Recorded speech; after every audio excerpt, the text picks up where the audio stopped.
ang kanyang taglan, na ito'y walang iba kundi ang yugto ng kahayagan, yugto ng tumatahan, at yugto na nagpapangyari. Na ito nga ang tinasabi, laman, buhay at espiritu. Ito nga ang katawan, kaluluwa at espiritu, na laging kailangan kaakibat ang tatlo sa kanyang pagkilos at pagawin upang ang anumang bagay ay maging perfecto.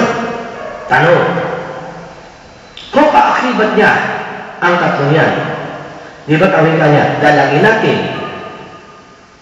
ang liwanag, dalangin natin ang tubig, ang lupa, ang hayop, ang halaman, ang nangausawa na tao at Diyos na kanyang larawan at kawangis. Ngunit, sa kanyang pagkakalala,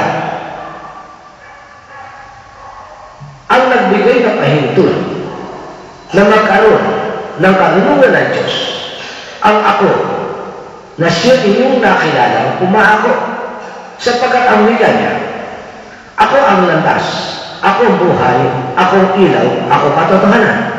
Kung wala ako sa inyo, wala kayong magagawa.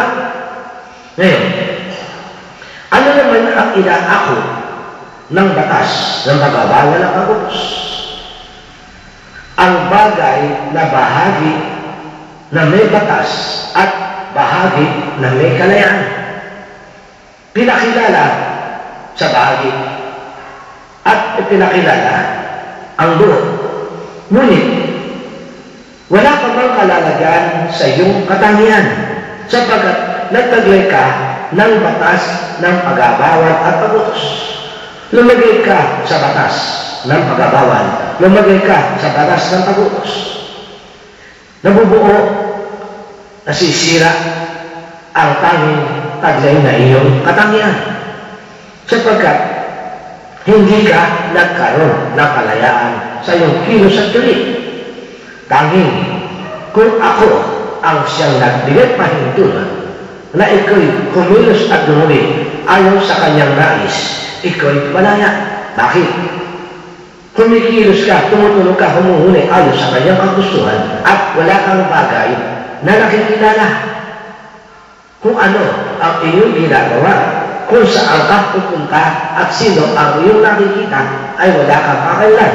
Ang tanging kilos gabi mo, iko'y buhay na kalagayan at umaalinsunod naman sa nais mo sa iyong tumatao.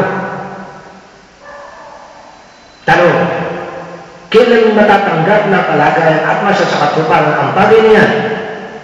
Ang tugon, kung ang buhay ay bubuhayin mo sa pagkain ng uko sa buhay na hindi manggagaling sa pagkain ng sanglibutan na siya ay kinasira ng iyong larawan at kawangis sa kalagayan ng laman at buto na iyong taglay.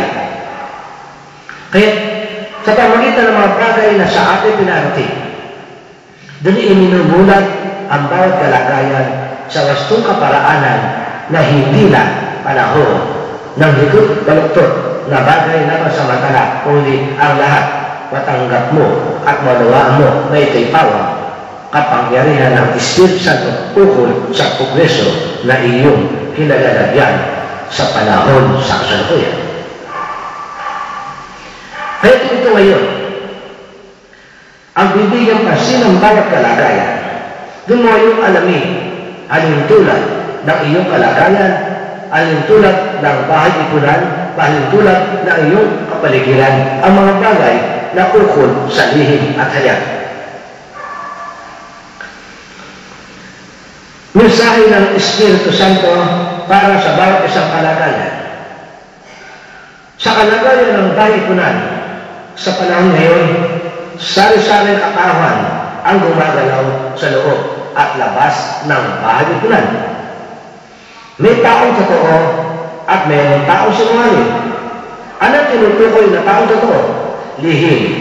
Ano tinutukoy na taong sinungaling? Ayan. Sa mga nagdaang panahon, ang bahay ay siyang kinapataligilan ng totoo at sinungaling. Ngunit sa panahon ngayon, ang pag-angat sa kalagayan ng Espiritu, ang totoo at sinungaling ay nasa loob ng bahay tunan na.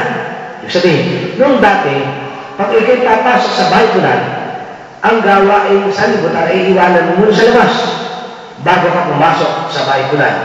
Noong panahon na siya pa'y nagpapaalala. Ano, bakit? Sapagkat may batas ng kautusan. Hindi kahalintulad sa panahon ito. O sa ikay pumasok sa loob ng bahay tunan, taglay mo ang totoo at sinungaling, walang bagay na iniiwan sa loob at labas ng bahay tunan, kundi lahat kayo taglay mo napapasok sa kanyang bahay tunan. Maging totoo at sinungaling ang iyong taglay. Bakit? Buhay na kumakatawan sa bahay tunan ang siyang nagdadala sa iyo sa panahon sa kasalukuyan. Hindi na ang laman na totoo at buhay na iyong taglay.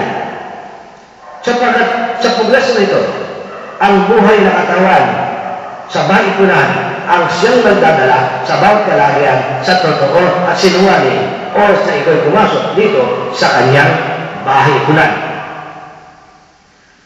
Ang totoo at sinungaling na kumakatawan sa mga isang totoo, wika ng Espiritu Santo, mga mangmang ang siyang nagpapasinungaling sa bagay na nakita may kasinungalingan, kaya mangmang.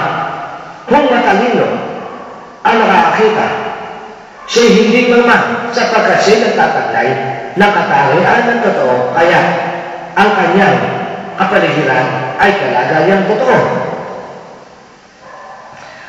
Ang kaalamang natutusan ay hindi sapat upang kayo ay magpalalo. Anong diwa ng bagay niya? Kung kayo nakatanggap na unawa ng pagpapalala, kayo ay nakatanggap sa pag-akay sa pintuan ng katotohanan. Kung kayo ay meron ng unawa sa mga bagay na kanyang panahon na pinaukulan, ay hindi pa rin sapat. Sapagkat walang bagay na magsasabing ikaw'y mag-aantay. Walang bagay na pinangako ako'y sasapon. Walang pangako kayo ay tatahanan ko. Ang bagay na nagsasabi niya ay nagpapalalo sa aking kapangyarihan. Bakit? Ako lamang ang tanging nakakalam kung anong panahon, anong araw, anong bagay na magaganap sa inyo. Ang bagay na aking nais sapagkat hawak ko sa inyong mga palad ang inyong tatahakin sa mundong inyong tinatahak hanggang sa panahon sa kasalukuyan.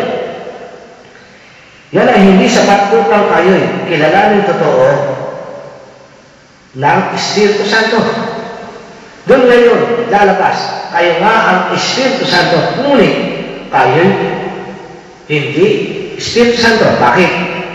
Kaya ang wika niya, hindi kayo kikilalanin totoo sapagkat ang unawa nyo, ang tagling nyo ay puro bahagi lamang at walang sarili lakas upang maging totoo ng Espiritu Santo.